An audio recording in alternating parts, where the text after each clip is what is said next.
punya konversi closingnya gimana, biar naikin salesnya gimana, harus pakai apa, gitu. Nah ini namanya strategi, gitu ya. Nah jadi kalau asal-asalan itu bukan digital marketing.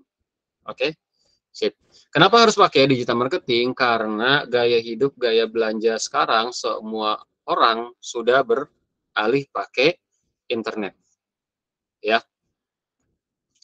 Ya ditambah dengan efek pandemi kemarin, gitu ya. Ini apa ya, mengubah gitu ya, disruption gitu ya, disruption era yang mengubah gaya apa ya, kehidupan kita udah berubah semua. Mulai dari belajar, ada belajar online, mulai dari meeting online gitu ya. Dulu tuh nggak ada kayak gini ya. Sangat bersyukur juga kita dari mana-mana seluruh Indonesia ya, dalam bisa bisa satu tempat menyimak bareng-bareng gitu ya. Kan dulu tuh nggak ada tuh ya, kita nggak tahu ada Zoom, nggak tahu ada Google Google Meet, sebetulnya udah ada ya dulu, cuman baru baru sekarang ya.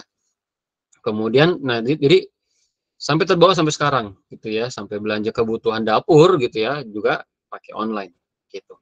Oke, jadi semuanya sudah berubah ya dengan internet semua gitu ya. Teman-teman tahu nggak ini perusahaan apa? Perusahaan yang bergerak di bidang apa? Ada yang tahu? Pakai open mic juga boleh, silakan teman-teman. Tahu nggak ini perusahaan apa nih? Yuk, yang tahu keren berarti nih. Ada tahu nggak ini perusahaan apa?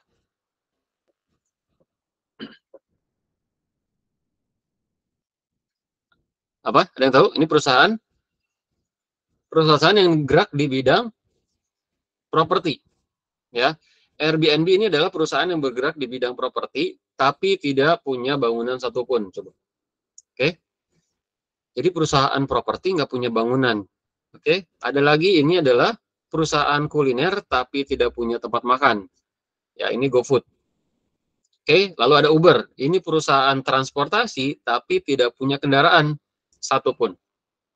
Nah, ini semua karena apa? Karena memaksimalkan, mengoptimalkan dari media digital, media internet. Oke, nah saya ingin sampaikan ke teman-teman semuanya ya, mumpung masih pada kuliah gitu ya. Ini saya sebut mungkin ya adik-adik lah ya, adik-adik semuanya, teman-teman. Dengan digital ini, dengan media online, media internet ini gitu ya, atau khususnya dengan digital marketing, ya ini semuanya serba mungkin. Ya, nggak ada yang nggak mungkin dengan digital.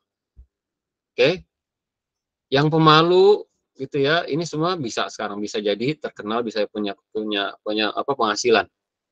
Oke, kemudian yang nggak punya barang, kalau dulu harus jualan, harus beli barang dulu, harus sewa tempat dulu, bikin gerobaknya dan sebagainya. Sekarang nggak perlu, ya kan? Bisa jadi affiliate, bisa jadi dropshipper, oke? Jadi nggak ada yang nggak mungkin sekarang. Nggak punya modal, nggak punya barang, bisa affiliate, bisa jadi dropshipper. Nggak punya modal besar, jadi reseller, oke? Nggak punya produk, tapi punya uang, bingung produk apa, bisa maklon, bisa jadi distributor atau agen, gitu, ya. Nah, saya cerita sedikit nih, mumpung mahasiswa juga semua rata-rata, oke? Ada mahasiswa Bandung, ya, ada mahasiswa Bandung itu tanpa sengaja gitu ya, tapi karena memang senang ya, itu melihat makanan kesukaannya, namanya basreng, ya. Tahu basreng nggak teman-teman ya? Tahu ya pasti ya. Basreng, bakso goreng gitu ya. Dia dia kesukaannya itu basreng.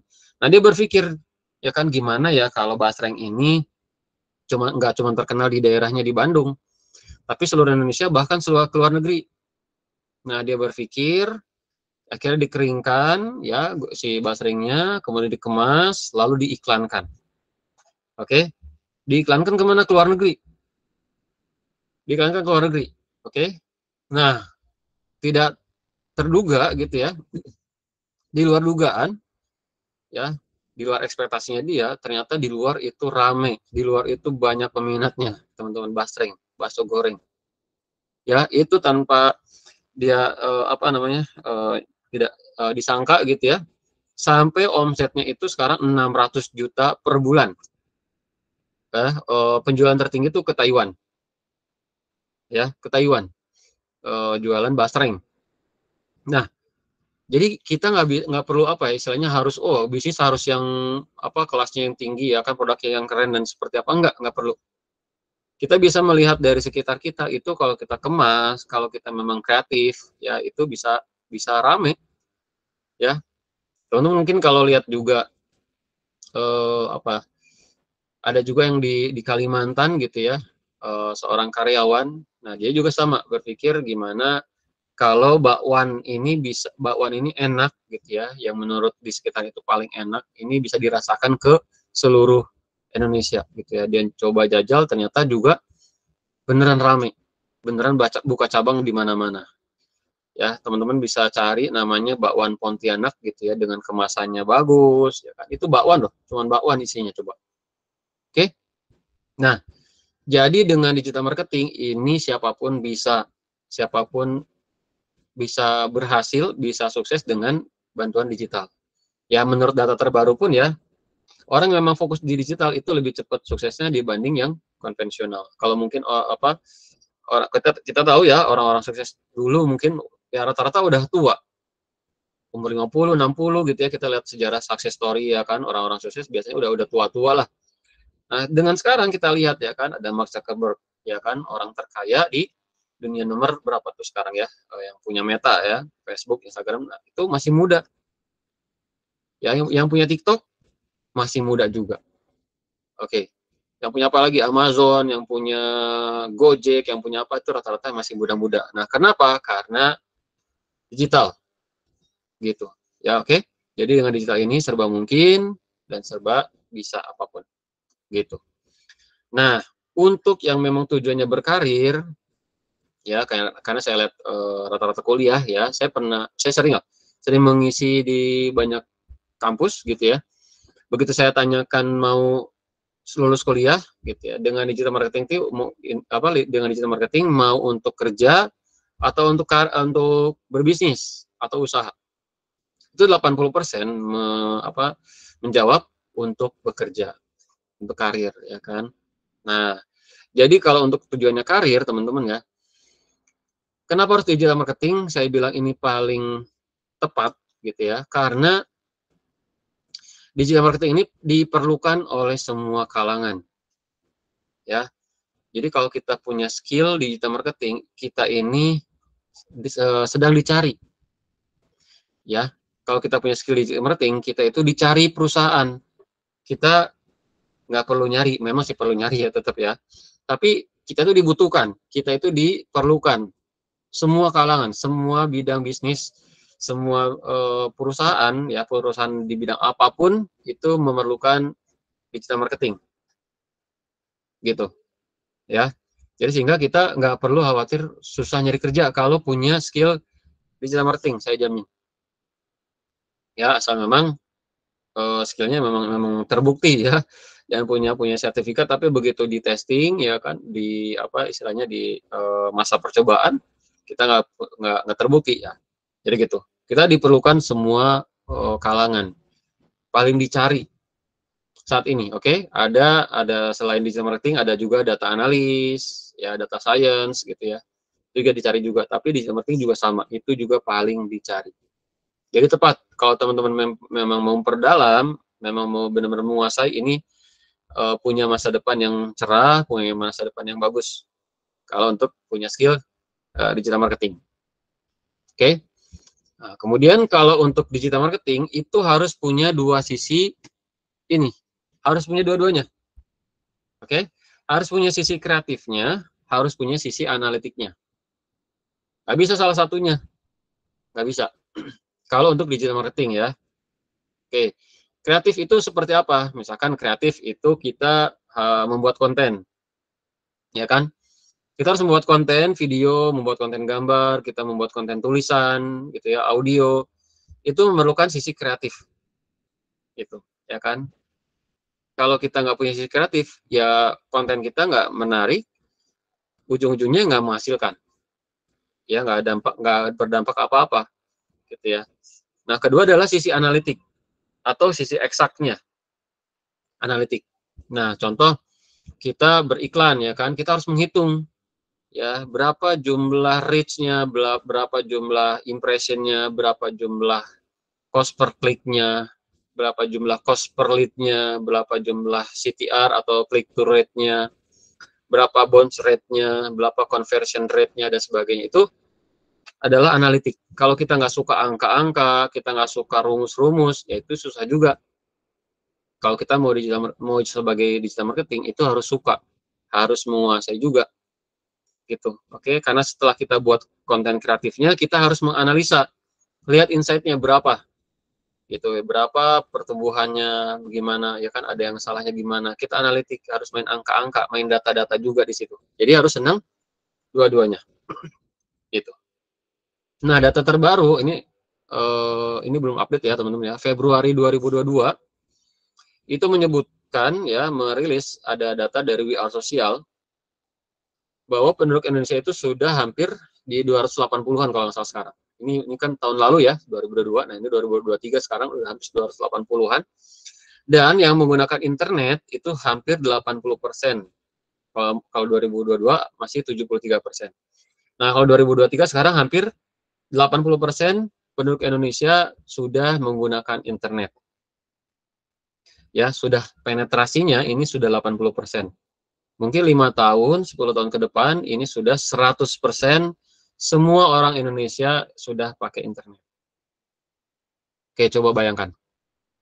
Ya, media mana yang bisa menemukan kita dengan 200 juta orang dalam sekali waktu, gitu. Oke, kalau kita masih pakai media konvensional, contoh, ya kita pakai spanduk, yang lihat siapa? Ya orang-orang yang lewat situ. Oke, kita masih pakai koran, ya kan? Yang lihat ya yang baca koran itu, gitu. Tapi dari internet, sekali klik itu langsung terhubung sampai ke puluhan ribu, ratusan ribu, sampai jutaan orang dalam satu waktu, gitu teman-teman. Jadi memang sudah disebutnya sekarang adalah golden moment-nya, gitu ya. Sekarang waktu yang sangat tepat, gitu ya teman-teman. Kalau memutuskan memang ingin punya skill gitu yang sangat dibutuhkan, sangat dicari, dan memang untuk bisa punya masa depan itu dengan digital marketing. Gitu. Sekarang jadi memang seperti ini ya. Saya lihat di tornya ya, di mana ini ya proposalnya Lokpro. Karena memang sudah eranya semuanya, perusahaan kecil mau perusahaan besar, semuanya berlomba-lomba untuk bisa bersaing di online. Gitu, teman-teman. Oke, lanjut. Oke.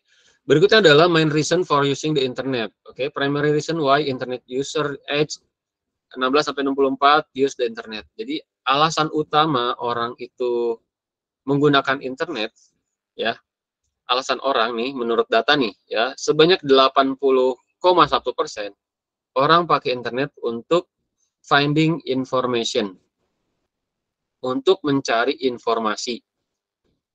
Oke, misalkan ya kan anak sekolah ya kan, atau teman-teman kuliah ya kan, cari di Google, misalkan apa ya, misalkan lagi bikin skripsi tentang apa ya, tentang perpajakan gitu ya, pasti kan kita nyari di situ, kita nyari apa dan sebagainya gitu ya. Kita akan mencari informasi itu karena memang nomor satu, 80% orang cari informasi, entah untuk bekerja, untuk kuliah, untuk sekolah, ya kan. Ibu-ibu rumah tangga juga nyari di situ, ya kan.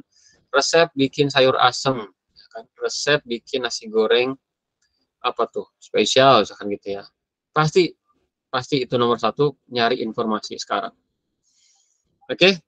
Nah, di sini artinya apa? Bagi kita para sebagai digital marketer, ini bisa kita manfaatkan, ya kan, di nomor satu ini kan, finding information ini, supaya brand kita juga terbangun, supaya bisa terjual juga gitu ya, sebagai media tempat sales juga ya, bisa menghasilkan penjualan, bisa meningkatkan omset dan profit, terbangun brand, ya kan. Ini lewat nomor satu tuh bisa. Caranya apa? Caranya adalah kita juga rutin sharing informasi. Kita juga harus sering-sering berbagi informasi, gitu. Agar ketika orang yang nyari informasi ketemu kita, gitu. Oke, nah dengan bertemunya dengan kita, maka mereka otomatis kenal dengan kita, mereka tahu kita itu ada, ya kan. Kemudian mereka kenal dengan brand kita, lama-lama bisa jadi customer, bisa jadi pembeli, gitu. Contoh, nah apa yang harus kita bagikan gitu ya, masuk dengan information itu harus apa yang informasi apa yang harus kita buat atau kita bagikan. Nah, itu harus berhubungan, ya ini nih, ya informasi yang harus kita bagikan itu harus yang berhubungan dan relate atau relevan dengan bisnis kita. Oke, contoh saya bekerja misalkan di perusahaan apa ya, kosmetik atau skincare misalkan, ya. Maka saya harus sering-sering berbagi informasi tentang dunia kecantikan, dunia kesehatan kulit, dunia apalagi perempuan gitu ya, dunia apalagi pokoknya di bidang yang memang yang berhubungan dengan skincare gitu ya, tentang kecantikan gitu. Oke, itu harus kita bagikan contohnya. Oke, contohnya kita misalkan membuat misalkan cara membersihkan wajah ya kan yang benar gitu misalkan. Oke, kemudian misalkan cara menghilangkan jerawat tanpa membuat kulit bolong misalkan gitu ya. Cara menghilangkan minyak pada wajah ya hanya dari rumah misalkan gitu. Itu namanya information. Banyak kayak yang nyari kayak gitu. Cara menghilangkan jerawat, ya cara menghilangkan minyak di wajah, cara menghilangkan menghilangkan kulit kusam misalkan gitu ya. Itu banyak yang nyari pasti. Nah, ketika kita buat konten informasi seperti itu, ya disitulah mereka antara target market ketemu dengan kita tuh lewat konten informasi. Ya, dan menurut data juga bahwa orang itu senang dengan sebuah brand itu dari konten informasi dibanding konten jualan. Ya, karena orang sudah tahu kalau jualan pasti dibagus-bagusin, benar nggak? Ya kan, pasti dibagus-bagusin kalau konten jualan atau iklan gitu ya, pasti orang tuh ya itu iklan namanya juga harus bagus ya, harus menarik. Tapi kalau ketika mereka kenal sebuah konten, ya konten misalkan di sosial media kah, ya kan dengan Reels, dengan TikTok, dengan YouTube itu kan kita membuat sharing di situ tanpa maksud jualan ya, kita mulai di situ berbagi informasi. Nah, itu mereka akan lebih punya nilai positif di mereka dia itu dengan konten informasi. Jelas ya, Mas ini. Oke, kedua adalah finding new ideas and inspiration, mencari ide baru dan mencari inspirasi. Itu juga sama banyak gitu ya. Orang nyari ide ya kan gimana ya bikin kue gitu ya, ide-ide baru atau inspirasi-inspirasi, nyari semangat, ya kan nyari motivasi, nyari hiburan, nyari ya pokoknya inspirasi lah bagi mereka. Nah, akhirnya kita juga sama. Sering-seringlah bagi inspirasi-inspirasi ya kan nggak harus semuanya tentang edukasi ya. Nyari konten apa namanya sharing motivasi gitu ya. Kemudian inspirasi juga bisa ya kan. Tips-tips gitu ya. Itu namanya inspirasi. Yang ketiga adalah staying in touch with friend and family. Di sini tugas kita itu seperti apa? Kan kita brand, apakah kita harus juga interaksi dengan followers gitu ya. Oke, mau orang ataupun brand gitu ya, itu harus tetap berinteraksi. Namanya in touch. Oke. Namanya itu brand atau mau produk brand atau corporate brand gitu ya, itu harus tetap melakukan interaksi. Oke, contoh saya sering menemukan kayak Tokopedia atau apa ya,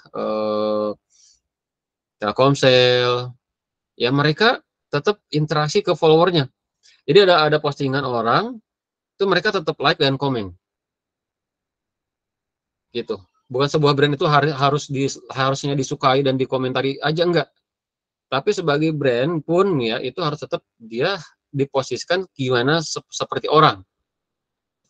Ya, karena kalau kita bicara algoritma sosial media organik itu terbentur ya atau dihalangi oleh namanya algoritmanya namanya EdgeRank, teman-teman. EdgeRank ya. Jadi EdgeRank itu postingan kita gitu ya, itu akan diposting atau ditampilkan ya, postingan kita akan ditampilkan hanya kepada orang yang sering berinteraksi saja. Gitu teman-teman. Nah itu jadi alasan mengapa kalau postingan kita sepi, gitu ya, itu bukan berarti konten kita jelek atau mereka tidak suka dengan konten kita, belum tentu. Ya, yang paling memungkinkan adalah konten kita nggak tampil, nggak muncul di berandanya mereka, gitu. Yang paling besar kemungkinannya adalah itu, ya kan? Postingan kita itu tidak muncul di beranda mereka. Jadi jangan berharap banyak interaksi ya, like, comment, share gitu ya. Kalau muncul aja enggak, gitu teman-teman. Kenapa bisa gitu, ya kan? Kenapa bisa postingan kita nggak muncul di mereka, itu kan? Sering nggak lihat followernya 100.000, ya kan? Followernya puluhan ribu, ratusan ribu followernya, tapi yang like-nya cuma 2, yang like-nya cuma berapa, 10, 20 gitu ya. Jauh banget sama jumlah followersnya. Karena apa? Karena postingannya itu tidak muncul di semua followersnya. Ya, coba aja sekarang kita cek teman-teman, ya kan? Buka Instagram misalkan, lihat story, ya kan? Di story itu kan yang muncul tuh dia lagi, bener nggak? Ya kan? Follower kita ada taruhlah 10.000 misalkan, atau yang kecil dah, misalkan berapa, 1.000 deh. Dari 1.000 followers ya kan, yang posting story itu masa sih dia lagi, yang lain emang nggak posting story ya? Kalau kita cek ya akunnya itu dia pasti aktif, gitu. Terus kita juga lihat di beranda, di timeline kita gitu ya, yang muncul dia lagi. Yang komen, yang like kita, dia lagi. Benar nggak? Ya kan? Apakah mereka yang selain mereka itu nggak aktif? Nggak juga. Coba cek follower yang lain. Ya kan kita buka postingan terbaru itu ada. Tapi kita kok aneh, nggak muncul di beranda kita. Nah, itu disebutnya dengan algoritma Edge Rank. Oke? Meta itu tidak mau memunculkan postingan ke orang yang jarang interaksi atau tidak pernah interaksi. Oke? Nah, jadi kalau kita mau rame, ya kan, interaksinya, like, comment, share, follower baru, dan sebagainya, oke, kuncinya adalah sering-sering interaksi, gitu. Nomor 3 kan, in touch with friend and family. Jadi, orang itu buka internet, buka sosial media, itu ingin bersosialisasi, ingin punya temen, ingin postingannya disukai, ya kan, ingin postingannya itu dikasih komen sama orang. Coba bayangkan, kita posting, terus ada yang like, ada yang komen, seneng nggak? Seneng, ya kan? Nah, kalau kita sebuah brand pun sama, jangan ngerasa kita sebuah brand itu nggak melakukan interaksi, itu kurang tepat. Jadi harus tetap seperti orang, like, komen, itu tetap juga kita, walaupun kita sebuah brand, gitu. Walaupun kita sebuah nama perusahaan, ya anggaplah kita nama perusahaan, kita anggap misalkan kita kerja nanti misalkan di perusahaan konsultan misalkan ya, namanya perusahaannya Erwin Konsultan misalkan, ya kan, konsultan bisnis misalkan. Tapi kita sebagai sosial media spesialisnya di sana, kita ngelola sosial medianya. Yang harus dilakukan apa? Yaitu in touch with friend and family, ya kan, kita buka follower kita, kalau ada yang postingan kita like, kita komen. Muncul di beranda, kita like, kita komen. Ada story dari follower kita replay. Gitu teman-teman. Itu namanya in touch with friend and family. Selain juga untuk bisa memunculkan kita, ya kan, supaya interaksi tadi ada sehingga algoritmanya bisa rank tadi kita bisa hilangkan, juga sebagai apa? Naikin brand awareness kita. Ya kan? Kalau kita sering muncul notifnya itu nama kita di mereka, maka otomatis nama kita akan sering muncul. Ketika nama kita sering muncul, ya kan, otomatis mereka akan ngeh, ya kan, nama kita akan sering muncul. Jadi sebagai orang tuh jadi tahu dan ingat juga nama brand kita. Gitu teman-teman. Kebayang ya? Misalkan nih, Erwin menyukai postingan Anda. Erwin mengomentari postingan Anda. Nanti ada lagi, ya kan? Besok atau lusanya muncul lagi nama saya itu. Erwin menyukai komentar Anda. Erwin mengomentari postingan Anda. Jadi sering muncul postingan story-nya, ya SG-nya, snapgram-nya kita replay, muncul lagi, ya kan? Erwin membalas story Anda. Sering muncul nama kita, otomatis dia akan ingat. Nah, itu namanya brand awareness, ya kan, sehingga mereka ingat dengan nama kita. Oke. Nomor 4 adalah filling up spare time. 63,4% orang buka internet itu untuk mengisi waktu. lagi nunggu temen, lagi nggak ada kerjaan, lagi santai, lagi boring, lagi bete, lagi gabut gitu kan, mereka buka internet. Nah, kita sebagai digital marketing ini gimana? Bisa bisa bisa masuk di sini tuh gimana? Untuk bagi orang-orang seperti itu, ya kan, lagi di jalan, lagi di kereta, lagi nunggu orang dan sebagainya. Berarti kita buat konten yang bisa mengisi waktu mereka, yang membuat orang tuh mereka nggak boring lagi, ya, yang lagi kesepian jadi ada temen gitu ya, yang tadinya itu bete jadi terhibur gitu ya. Nah, itu kita masuk di filling up spare time. Oke, di sini berarti kita buat konten yang menghibur, konten yang memberikan apa ya, sesuatu yang menyegarkan bagi mereka. Menghibur itu artinya bukan harus yang ngelawak, bukan ya. Jadi konten yang ringan, konten yang bisa mereka itu menikmati gitu ya, tapi nggak terlalu berat. Sekarang bahasanya adalah snack content. Itu disebut dengan snack content. Snack itu kan makanan ringan ya. Jadi snack content itu adalah konten yang apa namanya, cepat habis gitu ya, bikin ketagihan, kemudian nggak berat. Ya gimana sih, snack gitu ya, ciki gitu misalkan. Kita kan ya cepat habis karena sedikit gitu ya. Kemudian enak ya, bikin lagi-lagi dan lagi ketagihan. Nah, itu namanya filling up spare time. Gitu teman-teman. Jadi kita buat juga konten jangan terlalu semua serius gitu ya, bikin juga yang ringan, yang santai, tapi memang ada nilainya ya. Mau menghibur pun ya tetap ada hiburan, tapi nggak harus ngelawak juga, bukan. Oke, seperti itu. Lanjut ya. Kemudian sosial media platform paling banyak digunakan di Indonesia adalah, kita lihat di sini, Instagram, Facebook, dan TikTok. Ya. Nah, ini ya tiga sosial media terbesar mungkin di dunia juga ya, teman-teman ya. Instagram, Facebook, dan TikTok. Nah, kalau lihat seperti ini berarti ini juga adalah insight atau apa, referensi yang luar biasa buat kita. Berarti kita nggak harus loh semuanya aktif itu, ya kan? Punya LinkedIn boleh nggak? Punya Skype boleh nggak? Line atau Skype, Discord dan sebagainya boleh sih, boleh. Tapi apakah bisa kita mengelola semuanya itu, ya kan? Supaya aktif, supaya konsisten, ya kan? Repot juga gitu ya. Kecuali memang banyak timnya lah ya. Tim tim apa, TikTok beda lagi, tim Instagram beda lagi, itu sih nggak masalah ya. Tapi kalau kita melihat kita nggak terlalu banyak tim, maka saran saya 3 media sosial ini udah cukup. Ya, Instagram, Facebook, dan TikTok gitu ya. Oke. Berarti kita pelajari tuh namanya Instagram marketing, kita pelajari Facebook marketing, kita pelajari TikTok marketing, itu harus dikuasai, harus dipelajari. Karena masing-masing platform itu usernya, behaviornya tuh beda-beda mereka. Ya kan? Fiturnya beda, kemudian apa ya, ke visibility-nya juga ke beda-beda gitu ya. Instagram misalkan gitu ya. Ya fitur juga beda di sana, lebih ke apa namanya, konten gambar gitu ya. Facebook lebih ke konten tulisan, TikTok video, konten video gitu semuanya. Jadi pelajari gitu. Oke. Kalau kita pelajari sih banyak ya, panjang gitu. Kalau apa namanya, dalam waktu singkat kita nggak bisa, nggak cukup gitu ya. Gimana nambah followers itu seperti apa, ya kan? Kemudian menggunakan boost post itu seperti apa?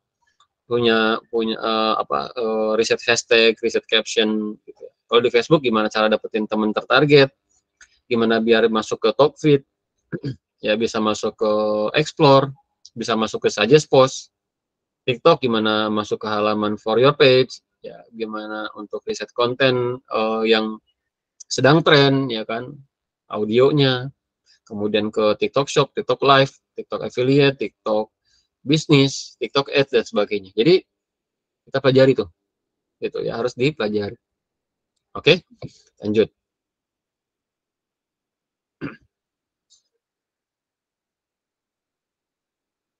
Oke, berikutnya adalah online purchase driver. Dorongan ya orang itu karena tertariknya belanja online atau dia transaksi online ya, dia itu atau membeli barang lewat online karena alasan pertama ada free delivery atau gratis ongkir. Ya, sebanyak 50,5% orang tertarik beli online, belanja online karena ada gratis ongkir, gitu. Oke, nah, itu kan kita sering mendengar lah ya, jingle-jingle atau lagu-lagu dari iklan yang mengkampanyekan gratis ongkir. Ya, Shopee, Lazada gitu ya, semuanya mengkampanyekan gratis ongkir. Karena memang 50,5% menurut data orang terdorong ya online purchase driver ini karena free delivery. Nah, nanti ya teman-teman mau bisnis, jualan, usaha atau bekerja ya di perusahaan produk, barang gitu ya, yang bisa dikirim khususnya ya saat membuat campaign jangan lupa ya kan tonjolkan gratis ongkirnya gitu. Karena itu menarik, sangat menarik orang, itu urutan pertama gitu. Yang kedua adalah kupon dan diskon. Ya, itu juga tetap ya teman-teman masih diminati ya, walaupun orang tahu ya harga coret itu teknik ya kan, atau voucher itu juga sama teknik dan sebagainya, tapi itu masih tetap relevan orang karena ada kupon ya kan, kita kasih kupon supaya nanti belanja lagi, kita kasih diskon khusus ya kan, diskon sekian persen, ada promo diskon dan sebagainya, itu karena itu memang orang suka gitu ya teman-teman. Ketiga adalah customer review. Sebanyak 48,3% ya orang itu beli, orang itu transfer, orang itu transaksi karena adanya customer review. Oke, nah ini juga sama nih, banyak yang nggak ngeh gitu ya, nggak menyadari customer review ini adalah poin utama sebetulnya. Ini yang menjadikan orang itu akhirnya beli atau enggak tuh karena adanya customer review ternyata. Oke, bukan dari harga, bukan dari tampilan, bukan dari deskripsi, ya. Orang itu mau transfer atau jadi beli itu karena customer review ternyata. Ya, orang tertarik mungkin ya dari harga, orang awalnya tertarik mungkin dari tampilan, orang tertarik awalnya mungkin dari kemasan, orang mungkin tertarik pertama dari deskripsi, ya kan, dan dari nama toko dan sebagainya. Tapi yang menjadikan orang itu yakin dan memutuskan untuk beli itu karena ada customer review, gitu.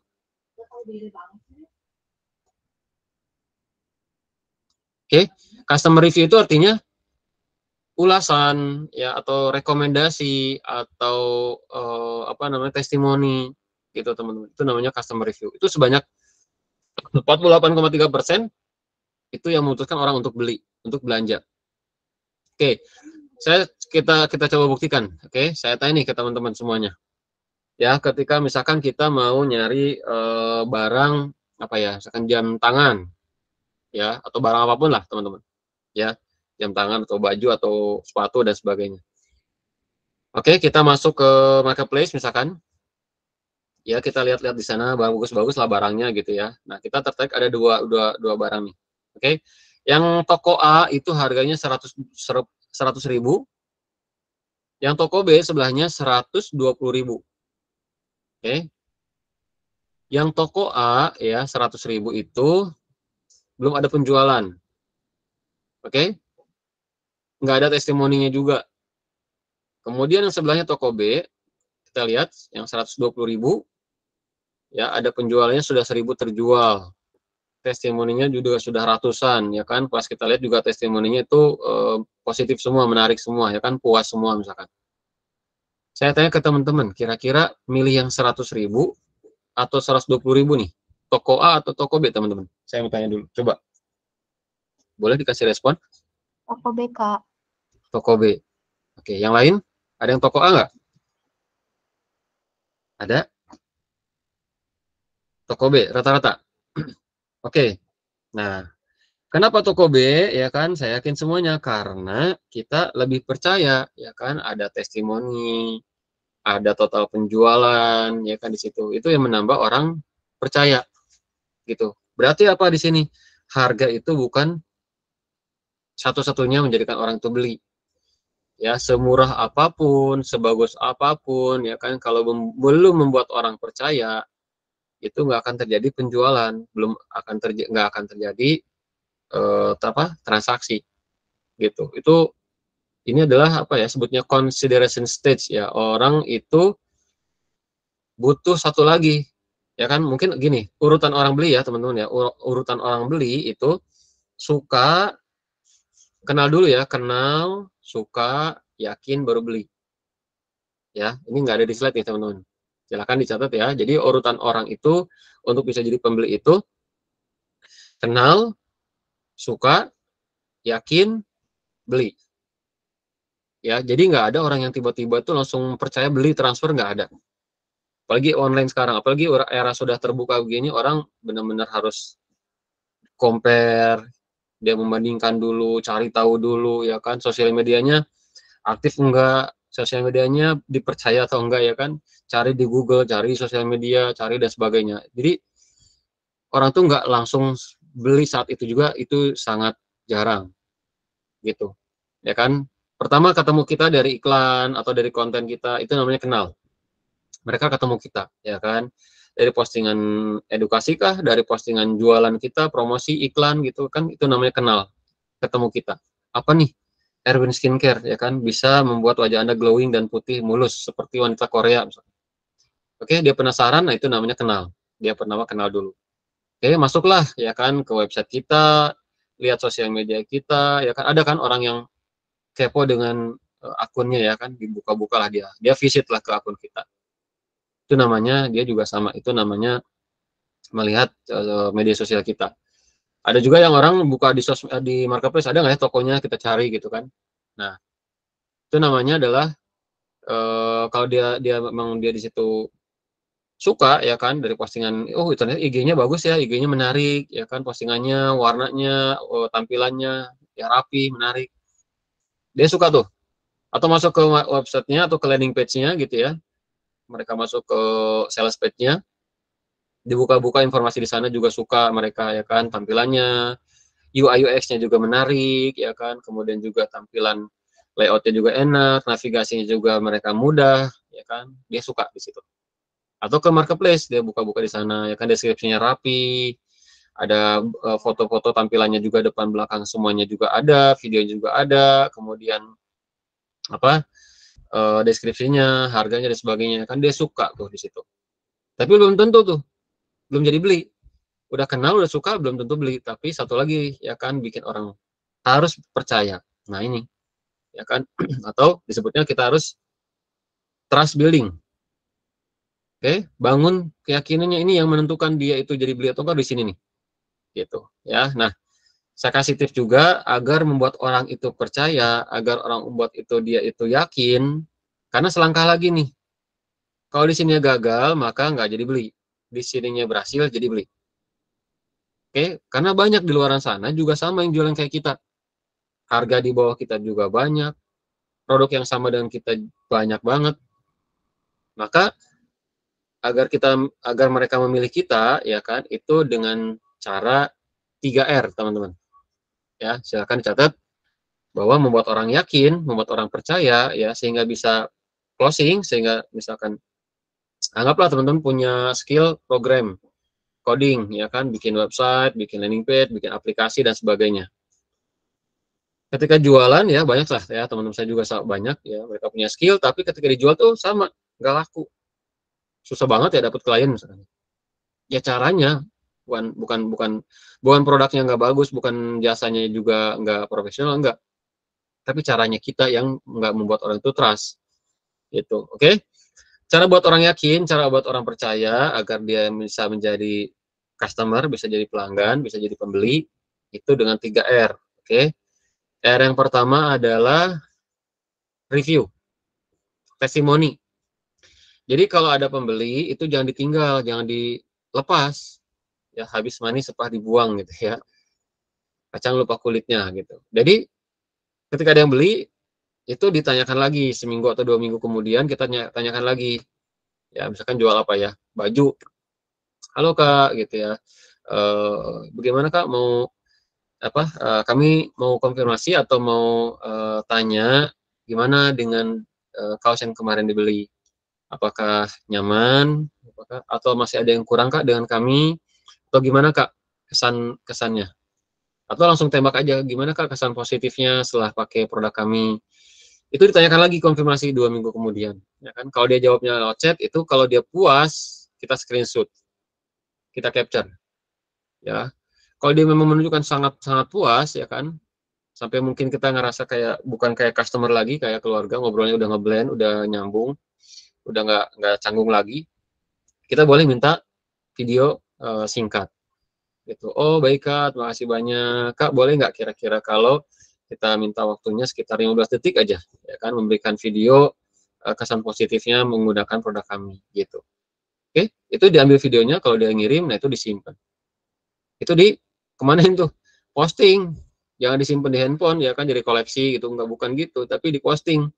Posting jadi story kah, jadi reels, ke TikTok, di feed, ya, di YouTube Short, di Facebook Reel, Facebook Watch, story WA, dan sebagainya.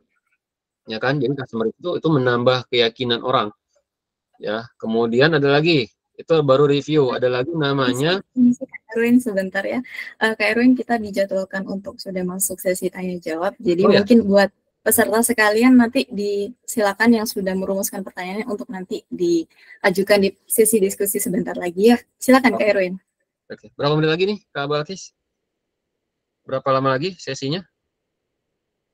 Oke, saya cukupkan 3 menit lagi deh ya, supaya jam 8 pas ya, untuk bisa selesai.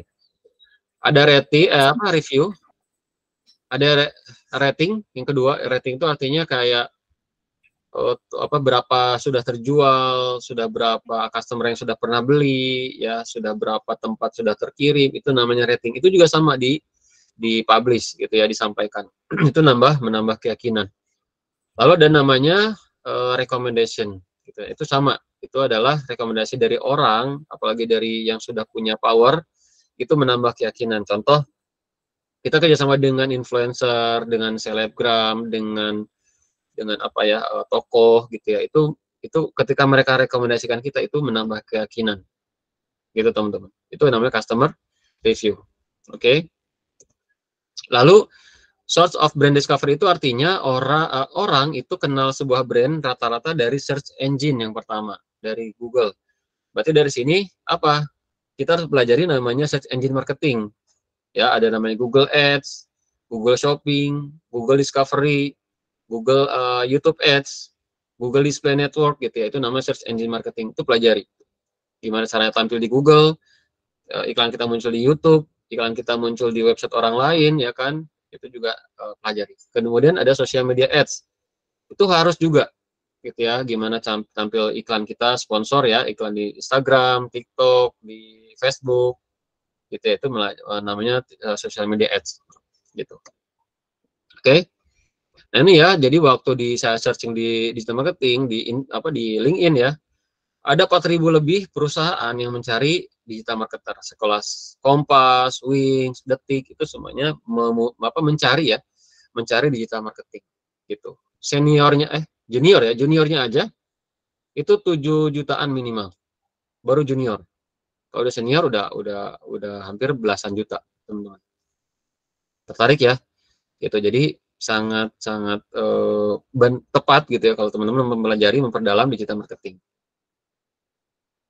Turunannya kalau di pekerjaan ada namanya di market competitive intelligence, CRM, customer care, customer insight, product manager, product platform channel manager, business development, performance marketing, bagian branding, itu salah satu posisi-posisi di perusahaan ya, turunan dari digital marketing.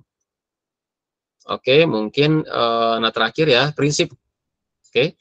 Sebuah prinsip kalau kita membangun digital marketing, ini 3 poin ini harus kita jalankan. Oke, traffic yang pertama adalah traffic. Jadi harus perbanyak orang yang tahu, banyak yang kenal, banyak yang dengar kita. Oke, lewat cara bayar atau lewat cara organik, itu dua-duanya harus dipakai supaya lebih powerful. Supaya lebih banyak orang yang kenal, itu traffic. Oke, harus jalankan traffic selalu, nggak boleh berhenti. Kedua adalah data, bangun database sebanyak-banyaknya, itu sudah pasti. Oke, jadi konversi dari orang yang lihat menjadi database, itu konversi namanya. Itu juga harus kita bangun. Database itu nama, email, WhatsApp, itu harus dibangun sebanyak-banyaknya. Ketiga adalah iklan, ya, bisnis. Jadi iklan juga nggak bisa berhenti. Gratisan kan bisa gitu ya, tetap harus pakai iklan, gitu teman-teman. Supaya memang dengan iklan kita bisa menjangkau orang yang tepat, bisa menjangkau orang yang sesuai yang kita harapkan, gitu. Itu namanya iklan. Kalau organik itu terhalang sama algoritma. Gitu teman-teman. Oke, mungkin karena waktunya juga sudah habis gitu ya teman-teman. Mungkin itu yang bisa saya sampaikan. Semoga sharing yang sedikit ini bisa bermanfaat gitu teman-teman ya. Semoga bisa menambah semangat lagi teman-teman mempelajari, bisa ngerti lebih banyak, lebih dalam lagi. Tentunya belum puas kayaknya mungkin ya teman-teman, nggak apa-apa. Kita bisa ketemu lagi di kesempatan selanjutnya, gitu ya. Oke, itu aja dari saya. Terima kasih semuanya. Saya kembalikan lagi ke Mbak Balkis. Terima kasih. Assalamualaikum warahmatullahi wabarakatuh. Baik, terima kasih Kak Erwin yang telah menekankan dan menggarisbawahi hal-hal penting dalam digital marketing dan kenapa itu menjadi skill yang begitu penting untuk kita bisa kuasai di era sekarang. Berikutnya saya mohon izin kepada Kak Erwin dan peserta sekalian untuk membuka sesi diskusi dan tanya jawab. Jangan ragu untuk bertanya dan berbagi pandangan Anda. Barangkali kita bisa jawab satu pertanyaan terlebih dahulu ya Kak ya, biar satu pertanyaan jadi satu diskusi. Jadi Boleh. untuk saudara-saudara sekalian yang punya pertanyaan silakan ajukan, bisa melalui fitur chat atau raise hand juga boleh.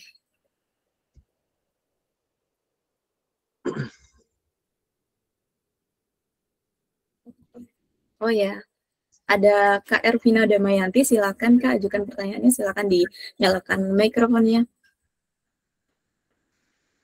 Baik, terima kasih atas kesempatannya. Sebelumnya, izinkan saya ingin bertanya. Saya kan background-nya itu kuliah pariwisata ya, Kak. Dan waktu semasa kuliah semester lalu itu saya pernah belajar tentang pemasaran digital mengenai pariwisata. Tadi kan yang telah dijelaskan oleh Kakak itu kan kebanyakan mungkin kayak penjualan produk gitu ya, Kak. Nah, kalau misalnya marketing di bidang pariwisata itu yang paling efektif itu seperti apa ya, Kak? Soalnya kan kalau produk kan kita tahu kalau orang-orang tuh pasti ya butuh produk itu, sedangkan kalau pariwisata itu kan kadang saking banyaknya jenis pariwisata yang ada di Indonesia mungkin nggak semuanya ramai, kadang kalau redup banget, kadang kalau rame banget. Nah itu caranya agar terus-terusan ramai atau setidaknya adalah Kak selama kita memasarkan pariwisata kita itu sesuai dengan target gitu Kak pengunjungnya. Terima kasih sebelumnya. Terima kasih Kak Ervina. Silakan Kak Ervina langsung saja. Oke, baik Kak Ervina, terima kasih. Pertanyaannya bagus nih. Oke, jadi beberapa waktu lalu juga saya ketemu dengan dinas pariwisata ya di tempat saya tinggal di Bogor, gitu ya. Nah, memang ya di semua saya bilang tadi di awal ya, semua bidang, semua semua lini gitu ya, semua segmen itu perlu pemasaran digital, termasuk pariwisata. Gitu. Kenapa? Karena untuk bisa terekspos ya, naikin exposure, naikin awareness, naikin brand sebuah tempat pariwisata itu perlu media digital sekarang. Ya, nggak cukup dengan media konvensional atau elektronik kita muncul di TV atau muncul di radio dan sebagainya, nggak cukup gitu ya. Tapi harus dengan media digital gitu. Contoh misalkan ya sekarang udah di Kementerian Pariwisata gitu ya, dia menggalakkan memang untuk mendigitalisasikan gitu ya semua daerah pariwisata. Nah, sebentar. Ini lobet ya, saya. Bentar ya, teman-teman. Bentar ya.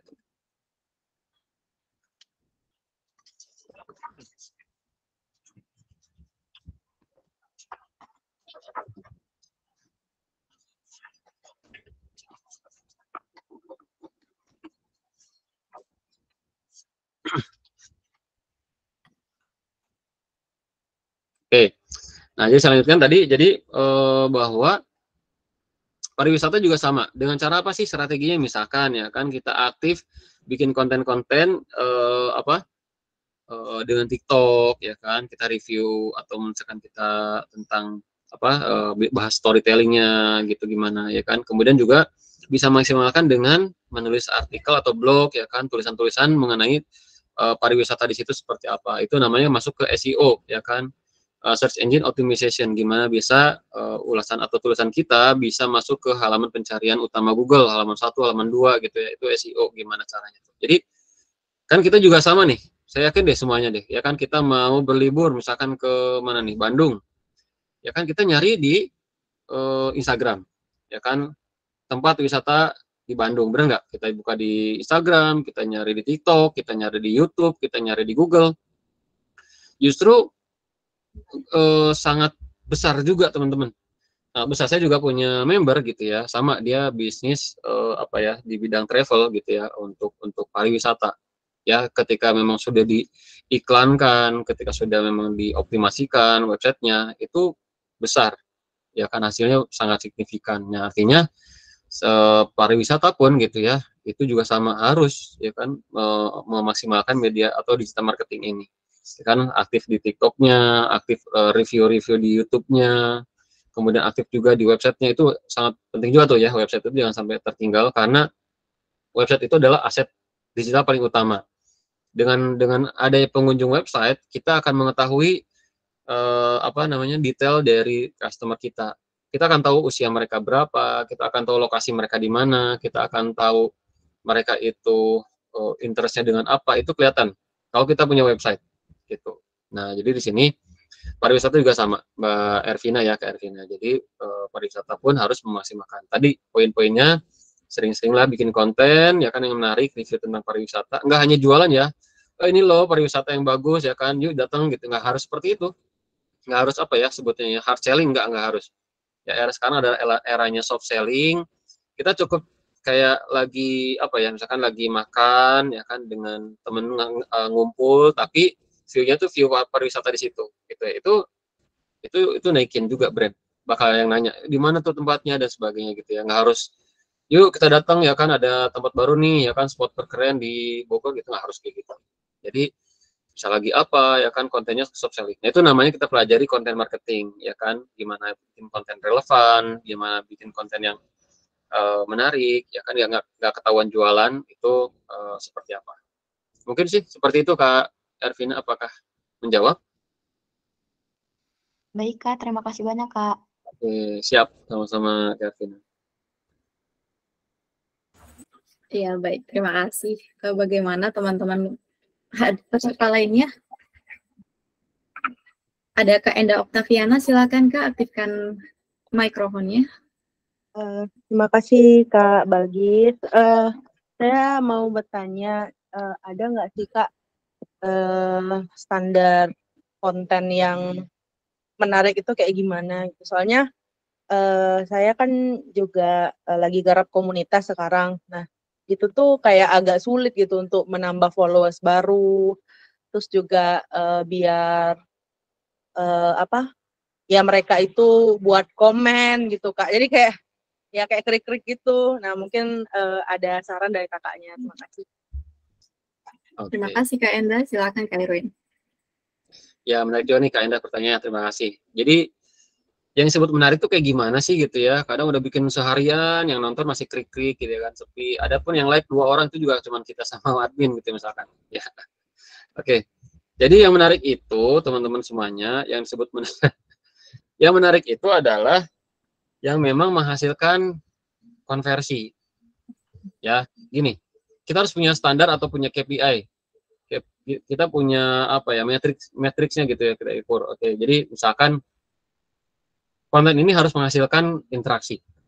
Ya, yang like, yang komen atau share gitu misalkan. Interaksi itu engagement gitu ya. Nah, kemudian kita ukur oke, konten ini. Jadi ini mikirnya jangan yang profesional tuh menarik itu yang memang harus pakai apa ya konten yang profesional ya kan, kemudian device-nya juga profesional, propertinya profesional, kemudian videonya juga sinematik, pakai transisi yang apa namanya profesional, itu nggak harus. Ya konten biasa pun gitu ya, kalau memang itu juga dia menghasilkan konversi tadi ya, interaksi, itu juga sebut menarik sebetulnya. Kita lihatlah ya konten-konten yang kadang yang viral itu juga nggak bukan yang memang bagus banget editingnya, bener nggak? Kadang cuma direkam pakai video biasa ya, kayak beberapa waktu lalu gitu ya.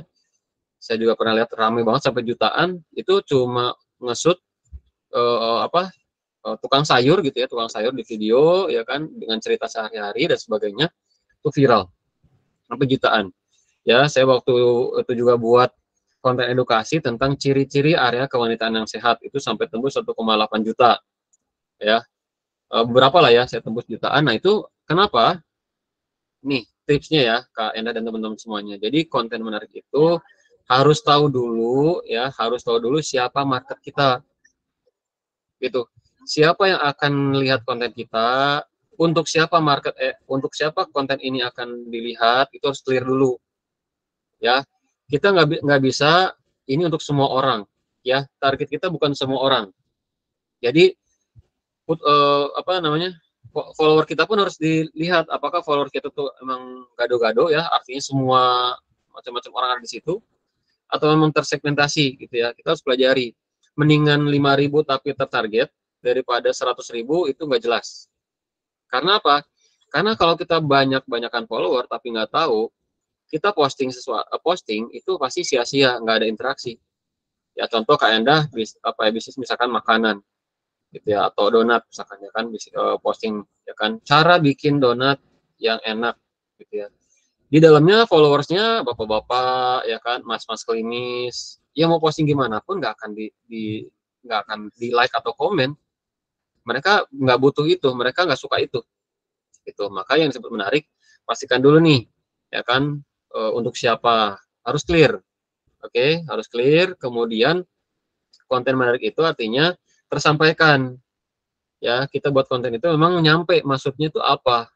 Mereka ngerti gitu ya. Kadang bikin konten orang juga nggak kena feel-nya.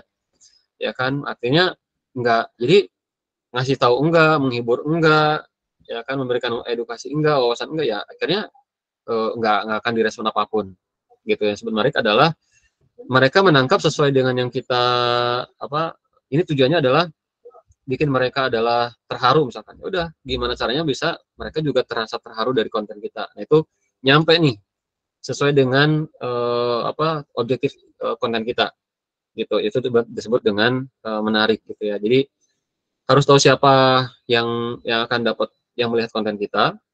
Jadi harus clear tuh berarti ya.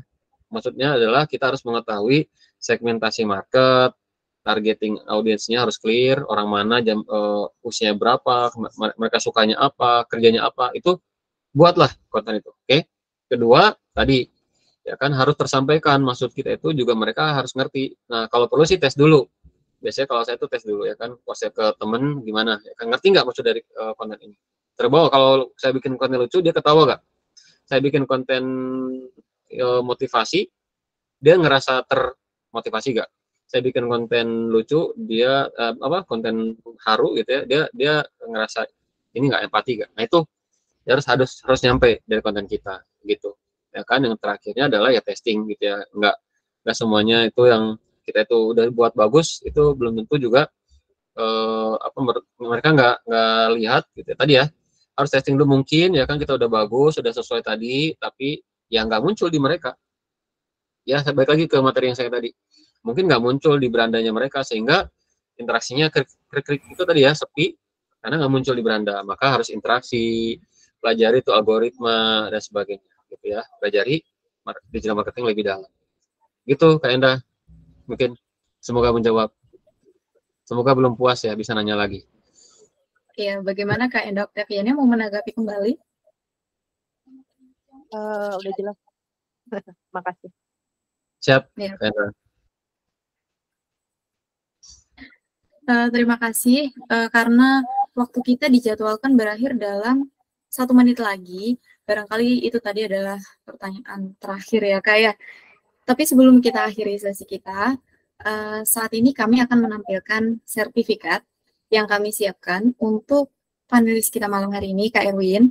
Sertifikat ini nantinya, sertifikat ini merupakan bentuk pengakuan dan atas dedikasi dan kontribusi Kak Erwin. Teman-teman panitia bisa minta tolong untuk tampilkan di layar sertifikatnya.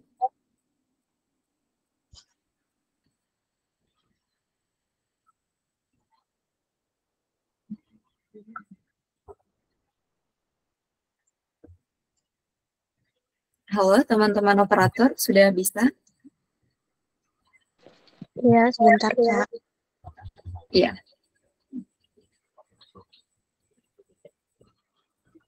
Bisa ada informasi sedikit? Boleh di-share sekarang, Kak Balkis? Ya, silakan Kak Erwin. Oke, mungkin sambil menunggu teman-teman yang lain. Jadi, saya memberikan informasi ke teman-teman bagi yang memang ya ingin memperdalam atau ingin mempelajari digital marketing. Nah, kebetulan saya akan buka shortcut ya digital marketing. Jadi sebuah program yang mempelajari digital marketing